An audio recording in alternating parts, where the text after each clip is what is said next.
মুহতারাম হাজরিন, আব্দুল্লাহ ইবনে খাতাল সে যখন শুনছে 15টার মধ্যে আমার নামও আছে, দৌড়ে যায়া কাবার গিলাফ দিয়া নিজেরা ঢাকছে। কাবার গিলাফ দিয়া। ছোটবেলায় আব্বা যখন দৌড়ানি দিত সাদি গুড্ডি উড়াইতাম বাসায়। এখন যে মসজিদের ক্ষতি ওই মসজিদের বাসায়, মসজিদের ছাদেও কত গুড্ডি উড়াইছি, মাঝে মাঝে কই হারি এই মসজিদের ছাদে আমি গুড্ডি উড়াইছি, এখন নিচে খতিব সাহেব মানে আইবি ভাই একদিন কাঁদতেছেন আমার মসজিদে বৈশা বৈশা যে চাচার দৌড়ানি খাইয়া এখান থেকে লাফাইয়া পড়ছিলাম, মনে আছে ছাদে দুষ্টামি করতেছে, তারপর দৌড়ানি দিয়েছে, ছোটবেলার কথা, লাফ দিয়া যায় ওই রাস্তায় পড়ছি। তো সেই মসজিদের মেম্বারে বসে এখন বয়ান করতেছি, বলতেছেন আর কাঁদতেছেন। তো দৌড়ানি দিলে মাঝে মাঝে ঘরে আইসা পাটি ছিল যে পাটি, আগে পাটি বইটা দরজার সিপে রেখে দিত না, ওই পাটি আস্তে করে উঠায় মাথার উপরে দিয়া চুপচাপ দাঁড়ায় থাকতাম। তো আমরা তো পোলা পাই না ছিলাম, আব্বাই তো আর পোলা পাই না, আব্বা তো দেখতেন নিচে দিয়ে পাও দেখা যায়, কিন্তু উদ্দেশ্য তো ভয় দেখানো, মারা তো উদ্দেশ্য না। তো আইসা ওই পানির মধ্যে কটা বাড়ি দিত, এনে বাড়ি দেয় এনে বাড়ি, কই গেল আসলে তো জানি ভিতরে আছে। আব্দুল্লাহ ইবনে খাতাল দৌড়ায় যায় কাবার গিলাফ দিয়ে নিজেরা ঢাকছে, কিন্তু নিচে দিয়ে তো পাও দেখা যায়। ছোটবেলার একটা গল্প মনে পড়ছে হঠাৎ করে, পোলা পাইনের সামনে কি কমুসর, নতুন বউ গেছে শ্বশুর বাড়িতে, তো পীড়ার মধ্যে বৈশা ভাত খাইতেছে। পীড়া চিনেন নি? পীড়া এখন তো আপনাকে চেয়ার টেবিল আই পোলা পানি পীড়া টিড়ার কিছু বুঝে না, পীড়ার মধ্যে মধ্যে ভাত খায় নতুন বউ, হঠাৎ বায়ু হয়েছে একটা, এটা স্বাভাবিক বিষয়, এটা তো সবারই যেটা আসে, এটা নিয়ে হাসার কিছু নাই।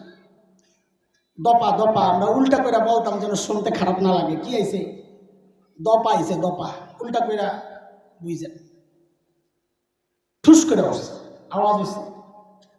বউ তো শ্বশুরের সামনে পাইছে সব, এখন কি করব? তো প্লেটের মধ্যে ওই আগের টিনের প্লেট আছিল যে, ওই প্লেটের মধ্যে আঙ্গুল দিয়ে এরকম জোরে গুতা দেয়, মানে ক্রোত ক্রোত আওয়াজ হয়। বুঝাইলো আব্বা আগের যে আওয়াজটা ভুল বুঝছেন না, এটার আওয়াজ। শ্বশুর চিন্তা করছে বুড়ি বৌমা নতুন আইসে, বেচারির শরম লাগতেছে, এরকম তো মাঝে মাঝেই করবো, একবারে শরমটা ভাঙ্গা দিই তো আর এই কাম করবো না।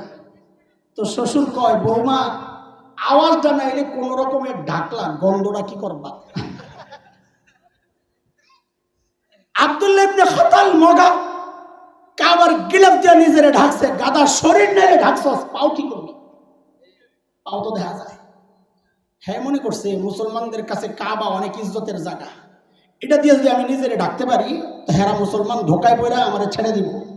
যেমন এখনকার কিছু মানুষ নির্বাচন আসলে অথবা নিজেরে বাঁচানোর জন্যে বুঝে মুসলমান হিজাবরে পছন্দ করে, টুপিরে পছন্দ করে, তো দেখবেন আস্তে করে সারা জিন্দিগি মৌলবি করে যা অত্যাচার নির্যাতন করার কইরা গুতাইয়া খোঁচাইয়া বিপদে পড়লে আস্তে টুপি টুপি মাথায় দিয়ে হাসান বসরি হয়ে যায়। আছে না নাই? কথা বল না। আস্তে হিজাব লাগায় আর আবেয়া বসরি হয়ে যায়। কথা বলেন না? শিখছে আব্দুল্লাহ ইবনে খাতাল থেকে, দৌড়াইয়া যায় নিজের কাবার গিলাফ দিয়ে নিয়ে ঢাকছে, মনে করছে মুসলমান কাবার ইজ্জত করে, গিলাফটা গায়ে দিলে মনে হয় আমাদের ছেড়ে দিব। আমরা এগুলো বুঝি, তোমরা এই টুপি মাথার মতলব। হযরত আলী তো দেখছেন দূরের থেকে পাও একটা দেখা যায়, দিছেন দৌড় তলোয়ার লইয়া। দেখা দেখি আরো দুই সাহাবী দৌড় দিচ্ছেন যে আলী কোন একটারে পাইছে, নাইলে দৌড় দিত না, আমিও লগে যাই যদি গুতা একটা দিতারি। কারণ কি খেয়াল করেন, যেই নির্যাতন মুসলমান সইছে সবার দিলের মধ্যে এত জিদ আর রাগ আর ক্ষোভ প্রতিশোধের, কিন্তু আল্লাহর নবী সব আটকায়া দিছেন। এখন মনে করেন খুব রাগ ছিল 10 কেজি, এই 10 কেজি সবারে বন্টন করে দিল, সব মাফ হয়ে গেছে। এখন এই 10 কেজি ক্ষোভ তো পড়ছে 15টার উপর, তো এক একটার ভাগে কদ্দুর করে পড়ছে, বুঝছেন নি কথা? দিছে তো যে আলী খামাখা দৌড় দেয় নাই, পাইছে কাস্টমার একটা, আমিও যাই লগে শরীক হই। আল্লাহু আকবার। রহমতের নবীর ওয়ারিস হযরত আলীর কাজ দেখো, এটা নিষ্ঠুরতা না, এটা সমাজকে বোঝানো।